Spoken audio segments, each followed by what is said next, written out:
आज की जो क्लास है उसमें हम एक्सेस में फॉर्म्स के बारे में देखेंगे। आप यहाँ पर देख रहे हैं कि फॉर्म्स नाम के जो फीचर होता है एक्सेस में हमको मिला है। हम एक्सेस में कुछ यूजर इंटरफेस भी क्रिएट कर सकते हैं डेटाबेस को हाइड करके।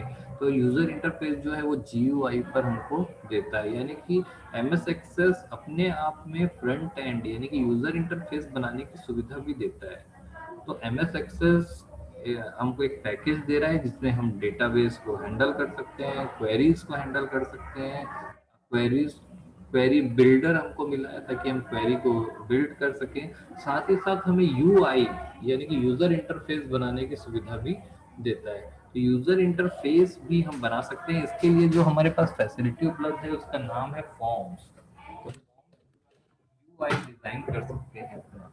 यूआई या यूजर इंटरफेस वो चीज होती है जो यूजर को स्क्रीन पर दिखाई देती है। ये सेम वही चीज होती है जब आप अपने फॉर्म को भर रहे होते हैं, एग्जाम फॉर्म को भर रहे होते हैं, तो कंप्यूटर स्क्रीन पर आपको यूजर इंटरफेस दिखाई देता है जिसमें लिखा होता है student name, roll number, class, और आप उसमें डेटा फिलअप करते हैं। लेकिन वो डेटा उस कंप्यूटर पे नहीं होता बल्कि वहां से उठ करके डेटाबेस सर्वर पर जाता है। और सर्वर को दिखाना सभी के लिए पॉसिबल नहीं है क्योंकि सर्वर के डेटा को समझना और सर्वर में सिक्योरिटी के साथ होता है कि आप डेटा के साथ छेड़खानी करेंगे तो फिर वो आपका जो पूरा डेटा है मैनिपुलेट हो जाएगा। इसलिए सर्वर को कहीं पे छुपा के रख दिया जाता है। आपको पता भी नहीं चलता कि आपका डेटा जब आप यहाँ पर क्लिक कर रहे हैं तो दुनिया में रखे हुए कौन से सर्वर के कौन से टेबल में जाकर के स्टोर हो रहा है, आपको पता भी नहीं लगेगा। आप पूरे साल भर उसमें काम करते रहेंगे लेकिन आपको पता नहीं लगेगा कि कहाँ पर जा रहा है डेटा। इसको छुपा कर रखा जाता है, छुपा कर रखा गया है, लेकिन आपको सामने में कुछ ना कुछ चीजें दिखानी होती है जिसको हम यूजर इंटरफेस बोलते हैं, यूआई बोलते हैं। और एमएस एक्सेस में उसको फॉर्म्स के थ्रू क्रिएट किया जाता है। ठीक है, तो फॉर्म्स कैसे क्रिएट होते हैं हम देखते हैं। इसको एक बहुत अच्छा एग्जांपल मैं बताता हूँ। हम जो यहाँ पर मैसेजेस वगैरह करते हैं अपने व्हाट्सएप में और ये सब चीज़ें, ये सारी चीज़ें सर्वर के डेटाबेस में जाती है। यानी आपका आपने जो भी मैसेज टाइप किया है, चाहे वो फेसबुक है, चाहे वो व्हाट्सएप है, इंस्टाग्राम है, टेलीग्राम है, वो सारा का सारा मैसेज उस कंपनी के सर्वर में जाके स्टोर हो जाता है और कंपनी उस चाहे तो उस मैसेज को रीड कर सकती है। लेकिन वो ऐसा करती नहीं है क्योंकि अगर वो ऐसा करेंगे तो उनका नाम खराब होगा। तो ये जो मैसेज है, लेकिन आपको वो सारा चीज जो है स्क्रीन पर दिखाई नहीं देता है, सिर्फ स्क्रीन पर उसका इंटरफेस या यूआई दिखाई देता है।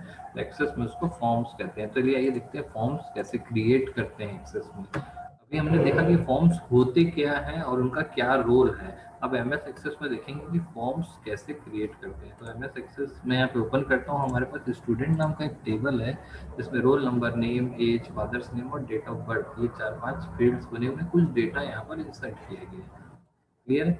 तो मैं यहाँ पर फॉर्म्स कैसे क्रिएट कर सकता हूँ, बहुत ही आसान होता है एक्सेस में फॉर्म क्रिएट करना या यूआई क्रिएट करना है। तो मैं क्रिएट में जाऊँगा, हमारे पास ये फॉर्म्स बनाने के लिए यहाँ पर दिया हुआ है। आप देखेंगे कि blank form, split form, multiple items और काफ़ी सारे ऑप्शंस दिए हैं। सबसे आसान होता है फॉर्म डिज़ाइन, या यहाँ पर आप फॉर्म का विजार्ड यूज करेंगे। तो जब भी आप विजार्ड यूज करते हैं तो आपको ज़्यादा मेहनत नहीं करनी होती है। वो बना बनाया एक टेम्पलेट होता है, उसमें से आपको क्वेश्चन पूछा जाएगा, सेलेक्ट सेलेक्ट करते जाना है, वो फॉर्म डिजाइन कर देगा हमारा। तो सबसे पहले मैं सबसे आसान तरीका जो बता रहा हूँ वो है फॉर्म डिजाइन वाला, सॉरी फॉर्म विजार्ड वाला।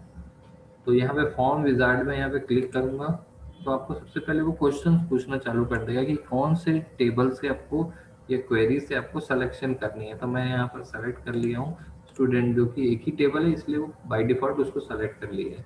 अगर आपको फॉर्म पर अपडेशन, डिलीशन या सिलेक्शन का जो प्रोसीजर है वो सभी फील्ड्स पे करना है तो सेलेक्ट ऑल कर लीजिए। अदरवाइज अदरवाइज आप सेलेक्टेड फील्ड्स पर भी कर सकते हैं।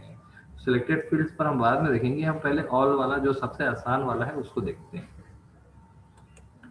तो नेक्स्ट पे जाएंगे तो हमारा जो फॉर्म है वहां पर कुछ हमसे ऑप्शन पूछेगा कि फॉर्म का लेआउट हमको कैसा रखना है, टेबुलर रखना है, कि कॉलम में रखना है कि डेटा शीट में रखना है, जस्टिफाइड रखना है, जैसा रखना है आप यहाँ पर ले सकते हैं। सबसे आसान जो है आपको टेबुलर फॉर्म में दिखेगा, या कॉलम फॉर्म पर भी आप ले सकते हैं।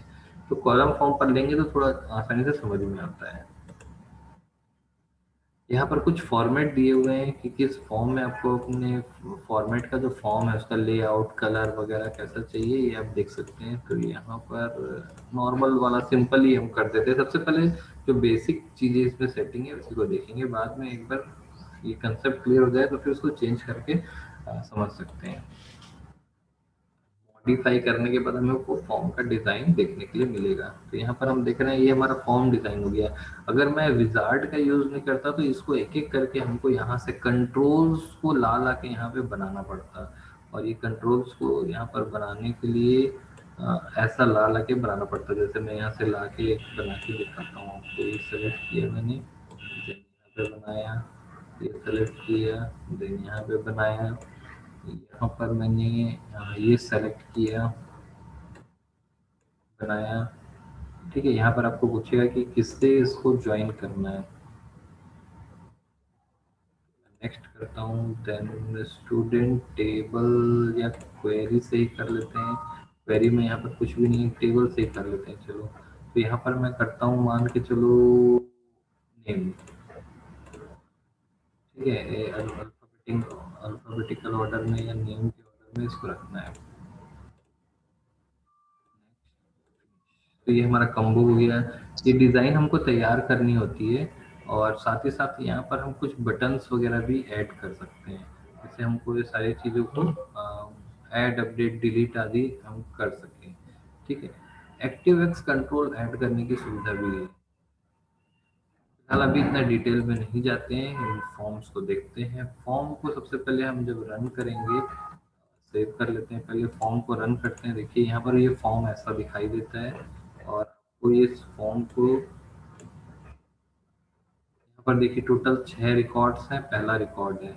नेक्स्ट रिकॉर्ड में जाएंगे तो देखिए सेकंड रिकॉर्ड, आपको जैसे आप फॉर्म भरते होंगे, जैसे roll number, name, age, father's name, date of birth, और यहाँ पर देखो डेट ऑफ बर्थ के लिए ऐसा आता होगा, और यहाँ पर अमित सुमित ऐसा आता होगा। आप फॉर्म पे देखे होंगे, इस टाइप की चीज़ें देखे होंगे फॉर्म पर। तो असल में जब आप यहाँ पर सेव करते हैं तो ये रोल नंबर 2, सुमित, एज, और ये ऐसा टेबल में जाके स्टोर होता है। आप यहाँ पर देख पा रहे हैं कि ये 2, सुमित, 20, राजेश, और ये हमको दिखाई कैसे देता है स्क्रीन पर, ऐसा। स्क्रीन पर ऐसा दिखाई देता है, लेकिन सर्वर पे जाके वो ऐसा टेबल में स्टोर होता है। क्लियर है? अब आप जब यहाँ पर जब इसको रन करते हैं और यहाँ पर जब आप सबमिट करते हैं या डिलीट करते हैं, तो यहाँ पर डिलीट क्वेरी रन होती है और ये डेटा डिलीट हो जाता है। तो इन दोनों को कनेक्ट करने का काम करता है क्वेरी। क्लियर है? और जो कि हिडन रहता है, और वो कोड होता है, बीच में एक कोड हमको लिखना होता है इसमें। ठीक है, तो यहाँ पर आप फॉर्म डिजाइन आप देख पा रहे हैं, लेआउट, और यहाँ पर